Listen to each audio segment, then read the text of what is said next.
संजय कुमार दुबे जी, मुंबई से। महाराज जी, कोटि कोटि नमन।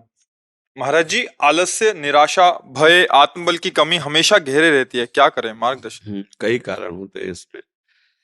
पूर्व के पाप, वर्तमान का अज्ञान और भगवद विमुखता, इस कारण से होते हैं। अगर भगवत सन्मुख हो जाओ, प्रभु का आश्रय लेकर के, भगवत लीला कथा सुनना, भगवत सेवा, भगवान नाम जप, जो व्यापार नौकरी वो प्रभु को अर्पित करो। ये सेवा भी तो भगवान की है। अभी आपको आनंद मिलने लगे। पर हम लोग प्रभु से विमुख हो गए, ऐसे आचरण हुए, अब वो कर्म हमारे जमा है, वो हमको भय दिला रहे हैं, विषाद दिलाते हैं, दुख दिलाते हैं। उन कर्मों को केवल भगवान ही नष्ट कर सकते हैं जो जमा है। आगे के कर्मों को हम उनकी कृपा से सुधार सकते हैं।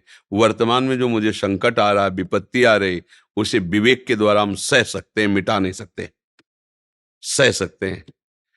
पूर्व जमा को भगवान मिटा देंगे।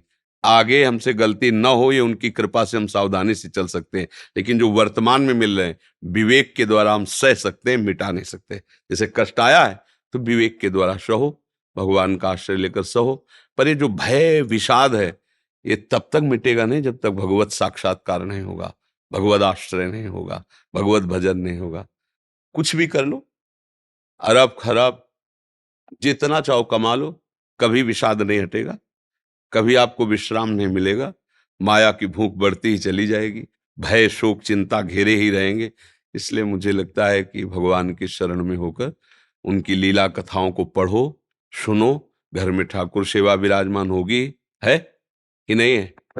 हाँ, तो सेवा, ठाकुर सेवा के सामने बैठो, उनको कथा सुनाओ, उनको नाम कीर्तन सुनाओ। अभी भगवत आश्रित हो तो फिर पाप का मार्जन हो जाएगा और आगे कोई नया पाप बने ना। देखो, गृहस्थी में अनजाने में बहुत बड़े बड़े पाप हो जाते हैं। हमें लड़की पसंद नहीं तो गर्भ से अल्ट्रासाउंड कर मरवा दिया। ऐसा पाप है कि तुम्हें ऐसी जगह रगड़ेगा कि कोई बचा नहीं पाएगा। गर्भस्थ शिशु की हत्या, भ्रूण हत्या, ऐसे कुछ माना ही नहीं जा रहा है। सहज प्रक्रिया मान ली गई है, एक प्रणाली सी मान ली गई है, क्योंकि उसमें उनको ज्ञान नहीं है ना कि मैं क्या। तुम्हारे आंगन में बच्चा खेलता हुआ कि कोई थप्पड़ मारे, कैसा लगेगा? तुम जल जाओगे। और तुम्हारे उदर में पल रहा है और तुम उसको नष्ट कर रहे, तुम्हें दुख नहीं हो रहा? नहीं, वो लड़की है इसलिए वैसे, या वो थोड़ा माइंड का कमजोर है, अच्छा, वो जो पाप आएगा तो फिर तुम्हें नष्ट कर देगा। तो कई ऐसी गलतियां होती जिनको हम लोग समझ नहीं पाते, वैसे अपराध बन जाते हैं।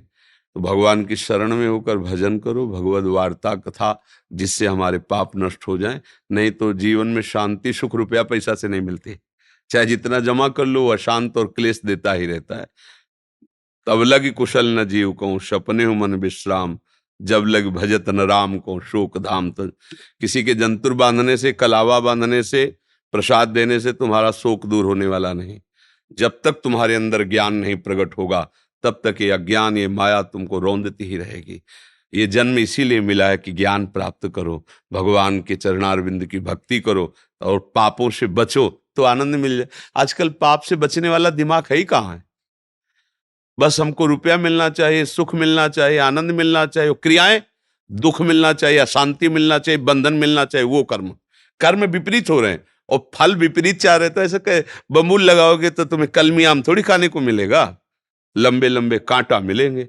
तो कर्म तो हमारे बमूल जैसे हो रहे हैं और हम फल की आशा रखते हैं, रस वाले फल। ऐसा कैसे हो सकता है? अगर आपके कर्म ठीक हैं, भगवद आश्रय है, तो आपको वो फल मिलेगा। कर्म खराब है तो फिर आपको वो फल मिलेगा। तो इसलिए डरने की जरूरत नहीं। अभी जितना समय बचा है, काम बना लो, भगवान का आश्रय लेकर भगवान का भजन करो, वो सब ठीक कर देते हैं।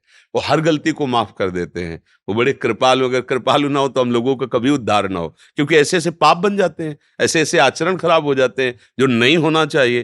तो भगवान ही क्षमा करते, तभी सब लोग भगवान की तरफ चलते। भगवान की तरफ चलो, वो क्षमा करके आनंद प्रदान करेंगे।